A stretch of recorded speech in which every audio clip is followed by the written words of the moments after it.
Do you want to be a Pilates princess? Hello everyone, I'm Sarah from Everyday Starlet. Welcome to my channel. I make videos to inspire you to be the star of your own life. I want to talk a little bit about the Pilates princess trend on social media. So I'm seeing Pilates as like the new fitness trend online, and as someone who has done Pilates off and on for many years, I have a lot of thoughts on the messaging around Pilates as a fitness trend, and so I just thought I would make this video to dive into it a little bit. First of all, I want to state that I love Pilates. I really do. I always have. I've done it off and on throughout the years, and I've always enjoyed it. It's just sometimes it's been a little bit more of a priority for me than other times, but I'm very pro Pilates. But Pilates as a trend does concern me a little bit, and some of the messaging around it, and also I think some of the misleading information that is out about Pilates. So I'm not making this video to discourage anybody from doing an activity that you love or even trying out an activity that you might be interested in. If Pilates catches your attention and you have the ability to try it out, go for it. But I do think there's some realities about Pilates that I kind of wanted to discuss so that people don't go into it with the wrong idea. The first big misconception about Pilates is that Pilates is inherently a feminine workout. I have a lot of videos on here talking about masculine and feminine energies. I do have a whole video actually talking about masculine and feminine energies in fitness that goes into this much deeper. So I highly recommend you check out that video if you want kind of a more in-depth idea of like what is masculine and feminine fitness. But Pilates is not inherently a feminine fitness activity. That does not mean it is good or bad, and I'm not trying to discourage or encourage anybody from doing it. I don't really think that you should necessarily approach your fitness routine from a feminine or masculine place. You can, but I don't necessarily think that's the best way to do it. I'm always of the belief that the best workout for you is the one that you'll do. And I also I want to make a video talking about how I healed my like exercise obsession and some tips I've learned how to find your ideal workout routine, but in this I just want to focus on Pilates. I know I'm on tangents, but anyway, Pilates is not inherently a feminine fitness activity. I think some people say that maybe because it does fall under the category of like mind-body. So there are aspects to it that can be very feminine, but there's also aspects to any workout routine that are also very masculine, and as far as that it has structure and discipline and things like that, which are very masculine mindsets. The mind-body aspect could be more feminine, but the overall workout is not inherently feminine by nature. In fact, Pilates was actually invented by Joseph Pilates, a man, and he actually created Pilates as a workout for veterans that were coming back from World War I, I believe. So Pilates was invented by a man and designed for men. Joseph Pilates started a studio in New York City where he was teaching his Pilates, and it was in the same building as one of the major ballet companies in New York. I don't remember which one, but it was one of the major ballet companies. And a lot of ballerinas decided to kind of check out this new workout routine, and they found that it paired really well with ballet. That's how women started to kind of come into doing Pilates, is because it really did become an integral part of a lot of ballet programs because it paired very well with ballet. Now, one of the reasons why it pairs very well with ballet is because Pilates was designed essentially to be a recovery workout from people whose bodies couldn't handle really intense strength training and things like that. Pilates pairs really well as like a cross-training activity because essentially it is a rehab program, and it does encourage strengthening, primarily core strengthening, but it does encourage strengthening with minimal recovery time. Actual classic traditional Pilates pairs really well with something like ballet because a lot of ballerinas, for one thing, are not looking to get large muscles. They're looking to be leaner, but also too, ballet training, especially if you are a professional ballerina, you're practicing all the time. And if you do like a really intense leg day with like a lot of squats and a lot of like really heavy lifting to build strength, you're gonna need like a day or two of recovery. And if you are training as a ballerina, you may not have a day or two to recover. So something like Pilates pairs really well with something like ballet because ballerinas are already training so intensely that a strength training workout like a Pilates actually works really well because it allows them to do an activity that will help strengthen their bodies, to help strengthen their core, but will not wear them out so much that they can't train for their ballet training. It will not wear you out for whatever your primary activity is. So it can pair really well if you are like a runner and you're training for running, because like, you know, if you are lifting, again, I'm not telling anybody not to lift heavy or anything like that, that's your choice. But you know, if you are say a runner or something, or you're training for some other kind of sport or activity, dance or something like that, if you are lifting heavy, that does do a number on the body, and you will often need recovery time. Whereas with Pilates, because it is in nature a more recovery type activity, if you have a Pilates training routine, you won't need as much recovery to participate in your primary activity. So Pilates is really great for people that want a strength training routine, but strength training is not their primary activity. You know, they're a runner or a dancer or involved in some other activity. Pilates is a great activity to pair with it because it will be less likely to interfere with training for your main activity. So, you know, if you are, again, like a runner, a dancer, something like that, like you have an activity that you're really involved in and you want to add some kind of strength training to it, Pilates is great for that. I do see a lot of discourse online about like the Pilates community and the weightlifting community and everybody butting heads about which one's better. Honestly, for one, the better one is going to be the one that you'll do. If you like lifting weights and you like lifting heavy and that's something that you're motivated to do that. If you despise lifting heavy and you despise weightlifting, but you really enjoy Pilates and you want to do Pilates. The best workout is the one that you're going to do, plain and simple. Are you going to get the exact same results from both? Probably not. But at the end of the day, like for most people, unless you're actually trying to compete for something, for most people who are just looking to be more active and, you know, be strong enough to, you know, maneuver the world and stuff, either one is fine. Like, do the one that is called to you. And honestly, I've switched back and forth. Sometimes I've decided to lift heavy, sometimes I've decided to do Pilates. Honestly, at this point in my life, I just listen to my body, and sometimes my body starts craving lifting heavy again and I decide to do that. Sometimes my body is craving doing Pilates and I do that. So, and honestly, you could even do a mix of both. If you have the time and you have the access and stuff like that, like that's great too. I don't want you to get so caught up in like, ooh, which one's better for me? Or like, is this one better, is it not? Now, there's a lot of really misleading information about the Pilates body and like what Pilates will do to your body. Pilates is an amazing activity primarily for your core strength. So if you are really looking to get your core strength up and that's a big focus for you, it's not necessarily going to give you a tiny little waist. Other factors, and I'll get into that in a minute, but it will strengthen your core and it strengthens the deep core muscles. So it's great for that. Also, on a side note, before I get into the Pilates body discussion, this is something that I was shocked at. I started doing Pilates so many years ago. I would do sometimes like, just like, you know, like mat classes at my gym and stuff here and there. They were very beginner stuff. And then I ended up taking a reformer class for a while that I loved. So I have done both mat and reformer classes. I think this is a very common misconception because I think people automatically think because the reformer classes are more expensive, the reformer itself is more expensive, and people automatically think like equipment and stuff is better. And there are aspects to the reformer that are amazing, and they're like, I don't have access to a reformer right now and I miss it. Mat classes are more challenging. And I know that that sounds counterintuitive because you would think that the equipment would be more challenging, and we tend to think that, you know, because the classes tend to be more expensive and because you got this expensive piece of equipment that you're using, that makes it a better workout. Mat Pilates is more difficult.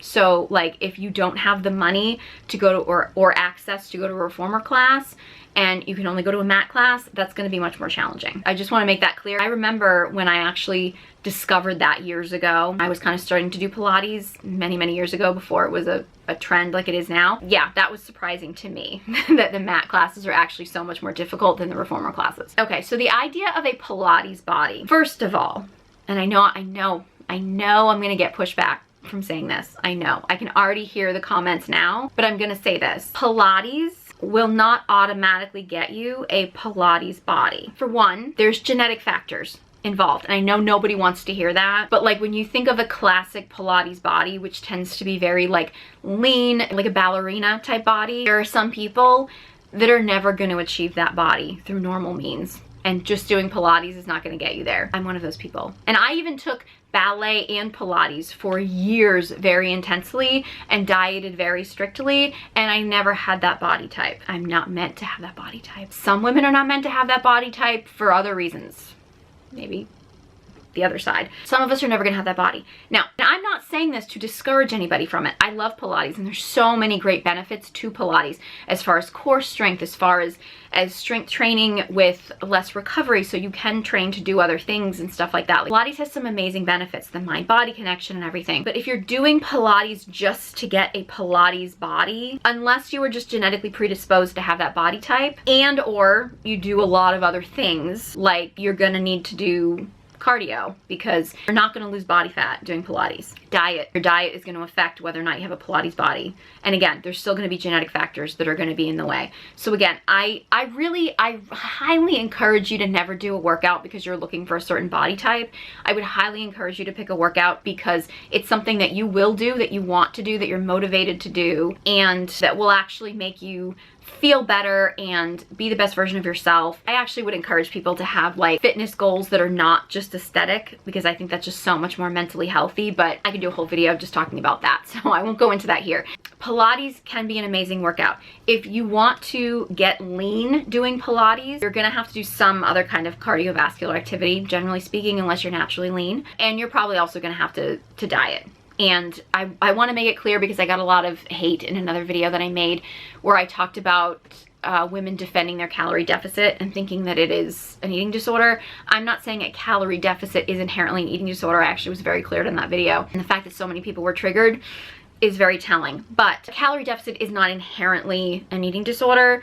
It's just that many women get really triggered to defend their calorie deficit as being healthy when it's actually covering up an eating disorder. So I want to make that clear. But if you want to lose weight and get lean doing Pilates, you're going to have to add in probably cardio and diet and things like that, because Pilates will not do that alone.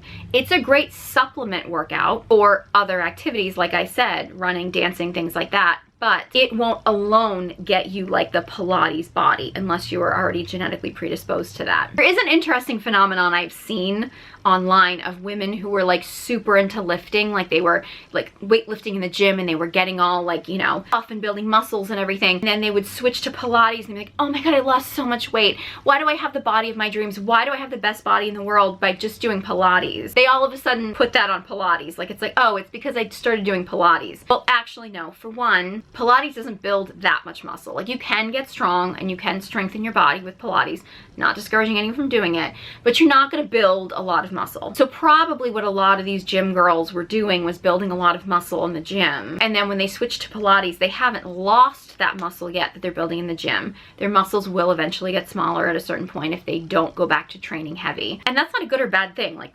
whatever you want, but they've built up all that muscle in the gym. Now they've switched to Pilates, and I guarantee you that that like leaning out that was happening, some people have commented that it might be like their hormone shifts from like less stress on their body and lowering their cortisol, which is entirely possible. That might be a factor. What it probably is that when you are lifting heavy, and anybody that has ever been really into lifting, one, you're encouraged to eat a lot of food, particularly protein, and even sometimes carbs, to build muscle, because your body needs food to fuel that muscle building. You're encouraged to do that, but you're also a lot more hungry.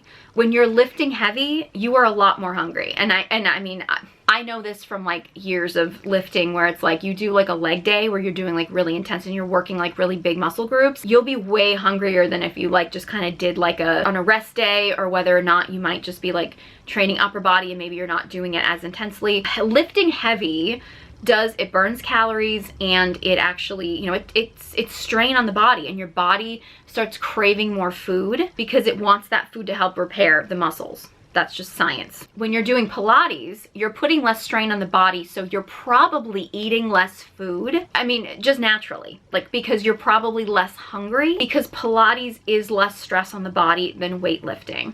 So the reason why you're leaning out doing Pilates is not because Pilates inherently leans you out. If you were lifting heavy and so you've built up a lot of muscle and then you switch to Pilates, the muscle is probably still there because it hasn't had enough time to kind of diminish, and eventually if you're not lifting heavy, the muscle will kind of, I mean, you won't necessarily lose it all, especially if you are still doing something like Pilates, but the muscle is all still there, but you're probably eating less food because you don't need as much food to recover from your workouts of heavy lifting, so that you are leaning out a little bit more doing Pilates, and that's a temporary thing. Not discouraging or encouraging anybody from making this decision. I think it's a personal decision, and again, like I keep saying, the best workout for you is the one you'll do. If you actually enjoy doing Pilates and you want to take a break from weightlifting, more power to you. And you want to mix it up or what, like, you do you. But I think, unfortunately, a lot of these fitness trends come around and people think that they're the magic fix.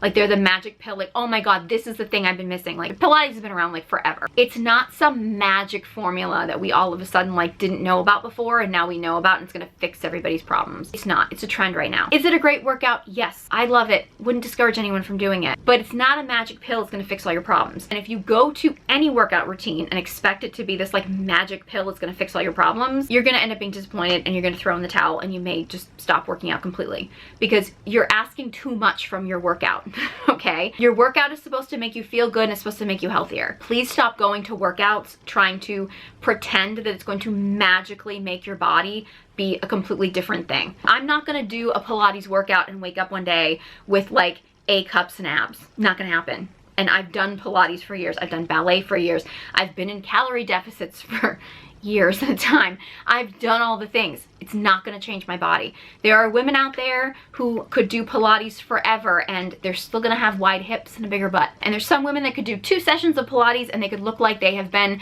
a ballet dancer their whole life, and that's just what it is. That is what it is. Please stop chasing the look. Do the workout that makes you feel good, that you will actually get up and do, that you enjoy doing. Stop trying to make these things into like a magic pill that will make you into somebody else. Because frankly, the world doesn't need everybody to look the same. And I can also tell you, I have a video on here talking about plastic surgery. I will say, and I feel like at my age, I've gotten really good at detecting this because in my younger years, I didn't factor this in so much, and I used to beat myself up so much when I would do all the diets and do all the workouts, and I would do Pilates and I would do all these things that like other people were doing to like get that body and stuff. I tried to make myself into a runner, which I gotta tell you, my situation can be very painful. And you know, didn't get a runner's body. Did I lose weight? Did I get fit? Yes. Didn't have a runner's body, didn't have a Pilates body. And some people can get that way naturally. It can happen. I also have learned in my elder years, as I have struggled so much with body image, that there are some people who will claim they're doing a certain workout or claim they're doing a certain thing, and maybe they do it, maybe they don't, but they got their body through surgery. I'm not saying this is all women on social media that are talking about Pilates as being a miracle thing, and again, I'm not discouraging anybody from doing Pilates. I love it, but there are some women that I'm seeing online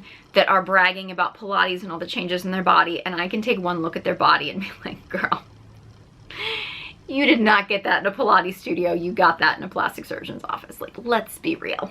And I say this because as a young girl, I was so naive to that, and I still see a lot of people online that are very naive to that. I realize if you're an adult and you make that decision, it's fine. I think it's actually really disgusting if you try to sell people that you got your body a certain way. Like, honestly, with celebrities it's gross, but like I think honestly with regular people now, it's like if you're selling people that you did this workout and that's how you got this body, and like it's obvious that you've had work done. It's false advertising. It is. And that doesn't mean you shouldn't do the workout. Like, do the workout if you want to do the workout, but like, please don't expect the results that people are getting in the plastic surgeon's office. I saw a woman the other day that was like bragging about Pilates and her Pilates body, and I'm like, oh my God, she had the fakest boobs I've ever seen.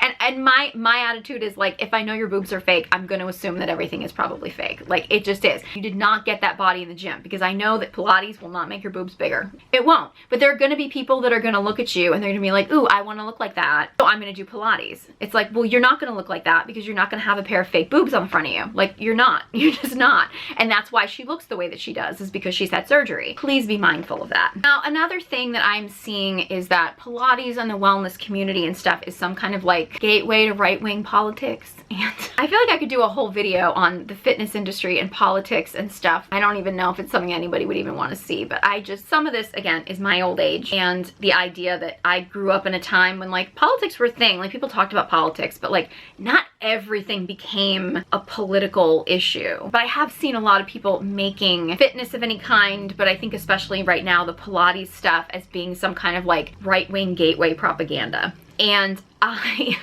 find it maybe funny because like I live in Massachusetts, which is one of the most liberal places you could possibly live in.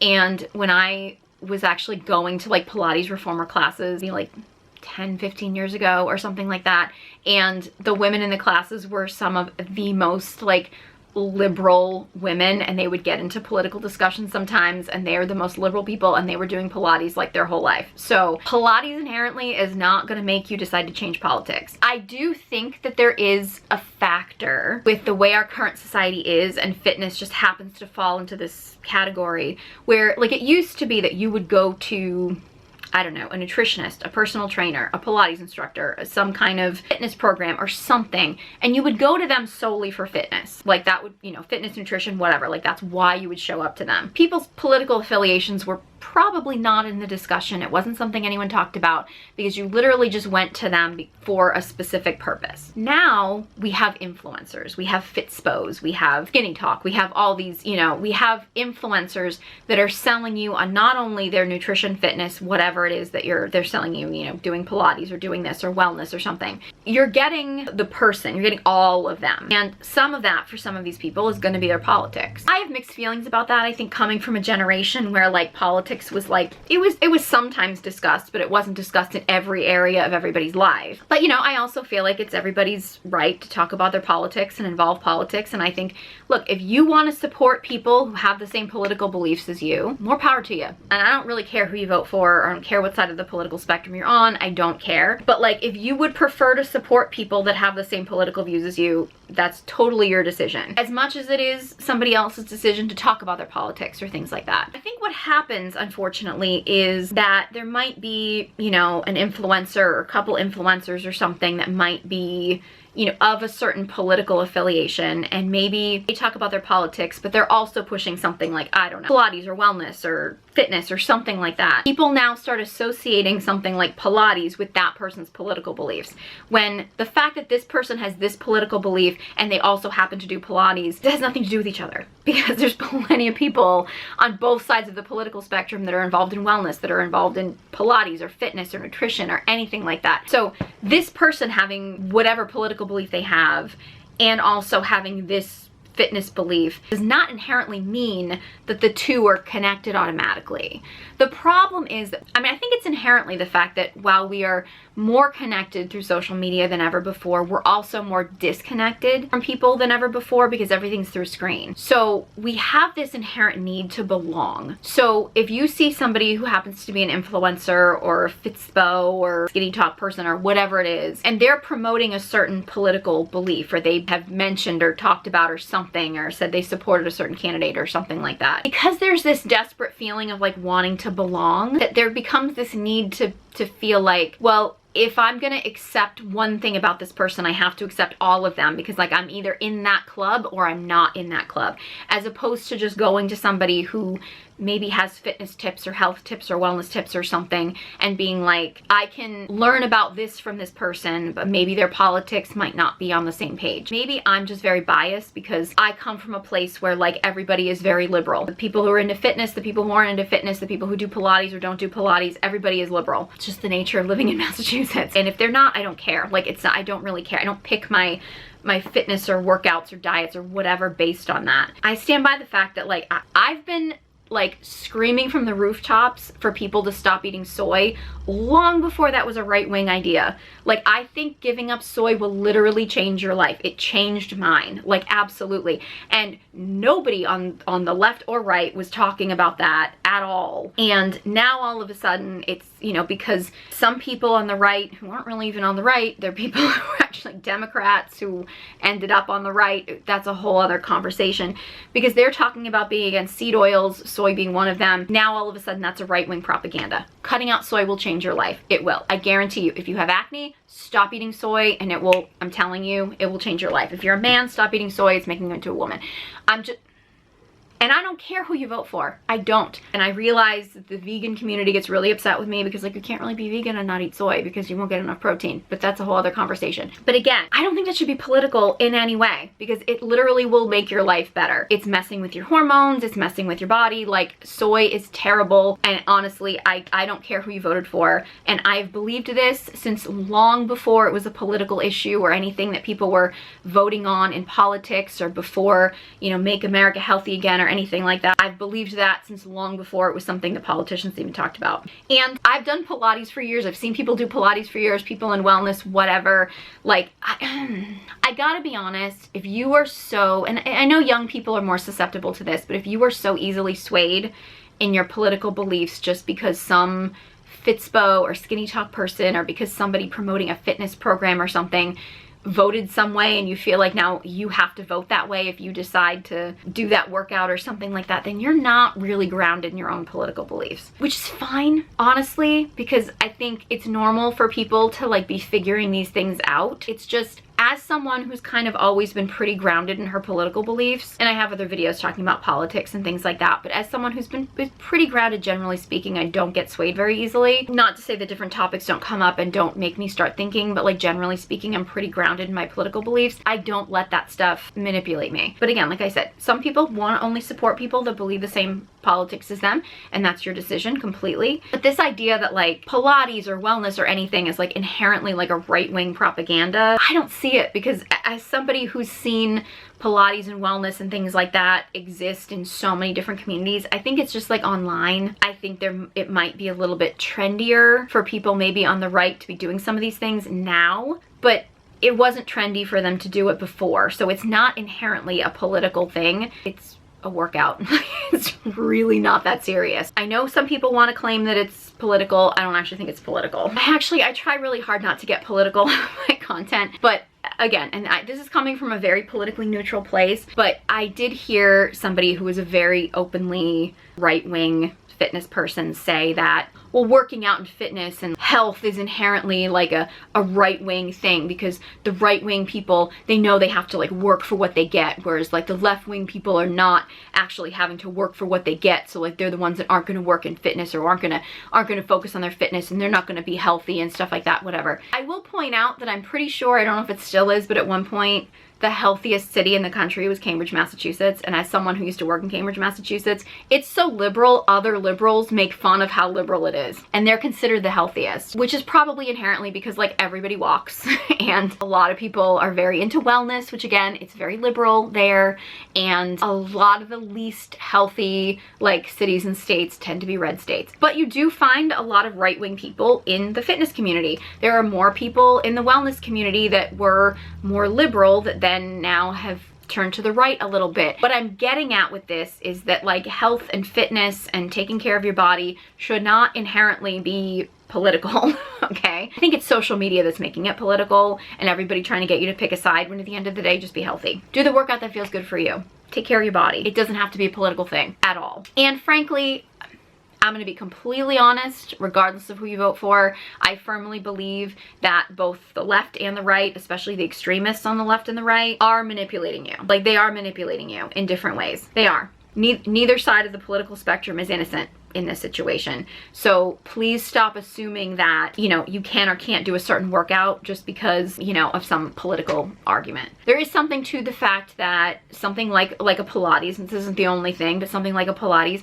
does tend to be very expensive, especially if you are taking classes and especially if you are taking reformer classes. They can get very expensive. So they do feel very exclusive. They feel like it's kind of excluding the people that might not be in a great financial situation. That is a factor. Now, I will say, I'm not specifically a Pilates purist. I know there are some people out there that see some of the Pilates workouts and stuff, and some of the Pilates like fusion workouts that are like, oh my God, Joseph Pilates would roll over in his grave if he saw what people are doing. I'm not really necessarily like that particular about Pilates classes. It has to be pure. I would say, I think if something doesn't even resemble like actual classic Pilates at all, then you should just stop calling it Pilates, because you're just trying to piggyback on an actual workout. So I think, again, some people do think that like any kind of like strength training just with light weights or something is like automatically Pilates, and it's not. I don't necessarily think that Pilates classes have to be like specifically classic Pilates. I think fusion classes can be good and things like that, but I think if you're gonna call something Pilates, it should at least have the basic elements of Pilates in it. Just my 2 cents. Pilates classes are expensive. They absolutely are. And, you know, they're not always convenient. I will say, I don't know if things have changed or how much they've changed or if this is a sign of the times or something. Pilates does feel now like it's a lot clickier. Like it's a lot more like you have to be one of the cool girls. I'm very anti any workout where you feel like you have to get a certain body type to even show up to the workouts and stuff. And I will say, like, I used to take Pilates like years ago at the studio. It was just outside of Boston, and I don't even know if they still exist anymore or anything, because this was so many years ago. This Pilates studio, I will admit, even though I was thinner than I am now, the women that ran the studio and the women that were in the classes did have a little bit more of a classic Pilates body than I did. I was one of the bigger girls in the class, but I never once felt like I was excluded. I never once felt anything but complete support from the people working there, and it was just a really amazing, like, female friendly, like, empowering environment. Like, women supporting women was great. When I moved, and I actually moved closer to my hometown, there were fewer options of Pilates studios, and I did actually try to look into trying to find a Pilates reformer class, and there were limited classes at the time. There might be more now, but in my search, I found a lot of snobbery. One woman that wanted me to, like, audition for her class, and I was just like, yeah, I'm not doing that. No, that's not happening. Like I've done Pilates for years. I'm not a newbie, and she, like, didn't believe me. Maybe because of my looks, I don't know. Was what it was. I guess what I'm getting at is if you are somebody who does not have a classic Pilates body, or you're a newbie or something, some places and studios are gonna be really amazing. They're gonna be really supportive, and some are gonna be really snobby. Honestly, like, if you do come across one that's really snobby and you still really want to do Pilates, there are some that won't be like that. They exist. I've seen them. So that goes with any workout. Like, you're gonna find some, like, workout spaces and stuff that are going to be really snobby. Like, if you want to take a dance class, I've been in classes where it's like, okay, if you don't already look like a dancer, like, they don't want you there. And other places that are like, they like women of all shapes and sizes, and they're very supportive of any level and stuff like that. So if you do want to get into any workout, you do find that you show up someplace and, like, they give you an attitude and they don't treat you very well because you don't, like, fit in, don't give them your money, don't give them your business. Like, there's other places that will, you know, be more than happy to be supportive of you on your journey. When it comes to Pilates at home, look, I'm a big home workout person. I am. I don't like any inconvenience when it comes to my workouts, and I love home workouts because it's so much easier for me to fit into my schedule. You know, I'm really good with self-discipline, so I don't need the pressure of a class and the pressure of showing up someplace and the pressure of an instructor to do the workouts. I'm actually much better, like, working on my own and, like, doing the workouts myself, and I'm very disciplined with keeping my workouts. If you are someone who's just not great at the self-discipline, and you're not great at, like, showing up for your workouts and doing your workouts unless you have, like, something in the book and something scheduled, or you have an instructor or something that's going to kind of motivate you, if that's your personality, then, you know, look into a class. For me, home workouts are much better because I'm much better with, like, independent study. I will absolutely do the work and I will absolutely show up, but for me, it's like, if I have to, like, work it into my schedule, I have to get in my car, I have to get someplace a certain time and whatever, that adds an extra layer of stress to me that I just don't want in my workouts, and I'm actually less likely to do it. I'm more likely to just cancel it because it's an inconvenience. So some of it is knowing your personality. Now, I would say that Pilates particularly, and any workout really, like, form is really important, but with Pilates, having bad form can actually be dangerous. I do home Pilates workouts, and I do them now. I really like them because it just, for my personality and convenience and stuff, it's just so much better for me. But I also have a lot of dance training, particularly ballet training, and I have done Pilates classes in person, so I have had instructors coach me and guide me, so I know the form. If you are someone who is, like, a beginner, I would hesitate to tell you to just do a home class, because I do feel like you tend to need, like, another set of eyes and, like, an instructor to really show you the basics. Now, if that's just not possible, like, it's not in your budget right now, or it's just not something that's accessible to you right now, I'm not saying don't do Pilates, but I would make sure that you, whatever Pilates workout you find to do, like, wherever you get access to it, make sure it's a very beginner class, and make sure that you really nail the basics. Be very careful and mindful, especially when you're first starting out. Because again, I get it. Like, I don't like going someplace and working out, and it's also, like, it's more affordable to find classes online,